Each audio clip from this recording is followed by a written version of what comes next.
What do you think makes a great villain? Yeah, so it's two things. So one, the simple cheat is give them something that they care about. So it can be a lover, a kid, a dog, or whatever, something that they care about that's not the goal that they have, you know. That's a real quick, easy one to do.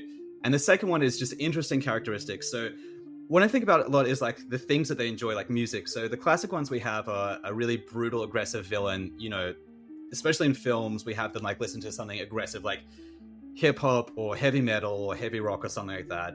Or the Bond villains go the other way. They listen to classical music and they're a sophisticated villain. So I like to do something weird and off kilter, like they really like soul or disco or something like that, something that's unexpected. Yeah, this character's all about podcasts and NPR. He's really into like expensive headphones, all that kind of stuff. So those kind of quirks I think are fun. And then yeah, I think like if you can yourself chart a path to see like, okay, given the right circumstances, I would also make those terrible choices and do maybe not all of those things, but some of those terrible things, maybe not to the same extent. But I think if you can see logically that you would do some of those things placed in those same circumstances, that's really helpful.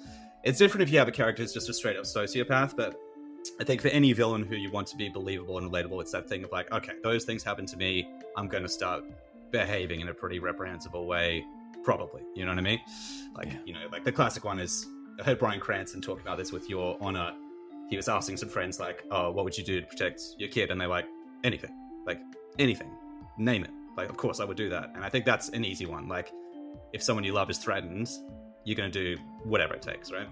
So, yeah, I think that same thing with a villain, like being able to chart that trajectory.